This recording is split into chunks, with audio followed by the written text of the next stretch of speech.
Good day, friends and family. This is Avril, your host here for today again.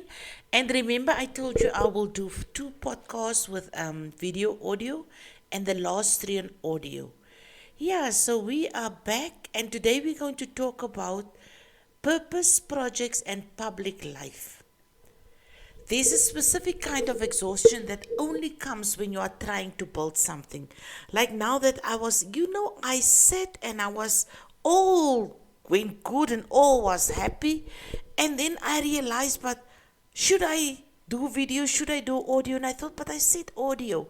And immediately a stress jumped on my shoulder and it stiffened my neck in such a way that I grabbed the Bible and read one of David's Psalms 18 that is always so powerful just to get rid of it.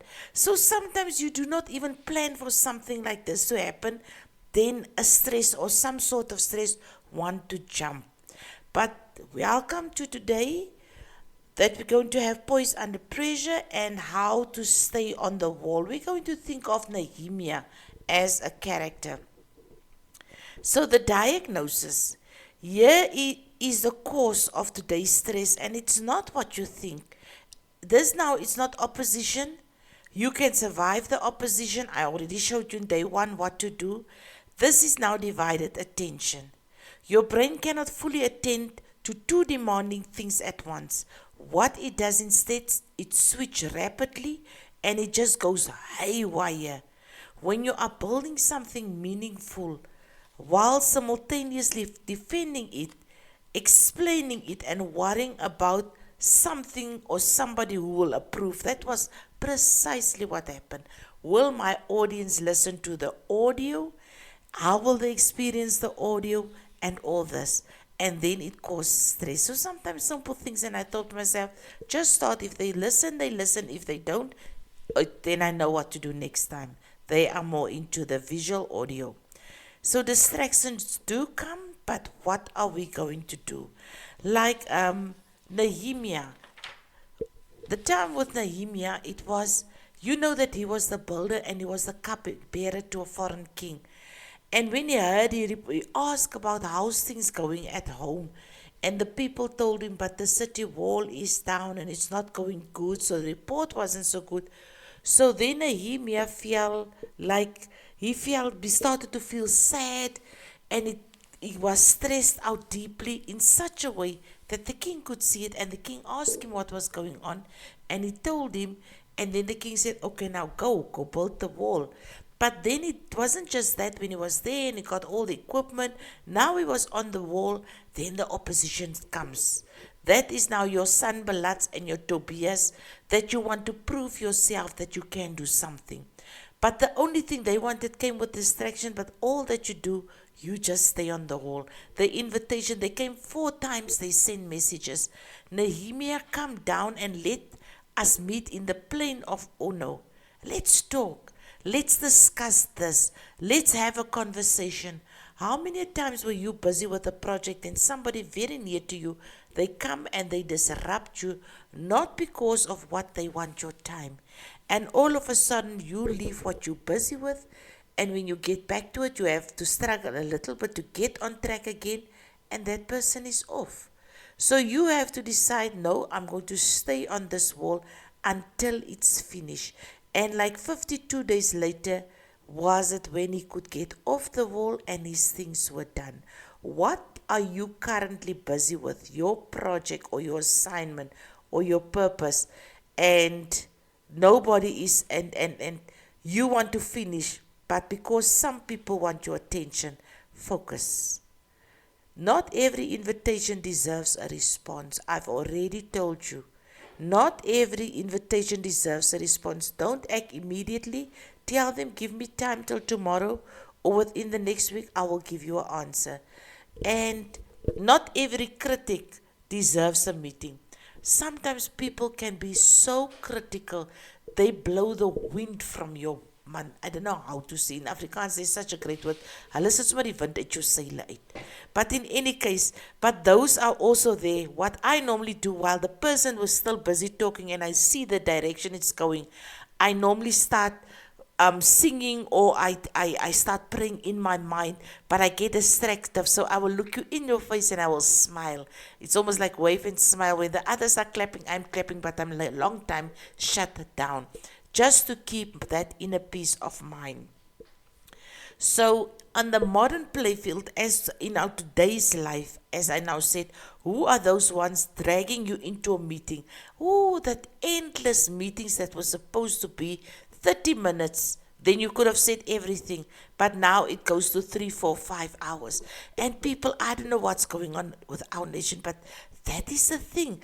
While life has, the universe needs speed, we actually just block, and we have lengthy things, and this one want to say the thing and that one, and at the end I think, yo, those things were so irrelevant. So even those of you that's listening, ask yourself, is this relevant to the conversation of or this meeting or not? Just become quiet, look at them, and when you have to say something, let it be something meaningful and let it make sense. Then also you are one of them that value time.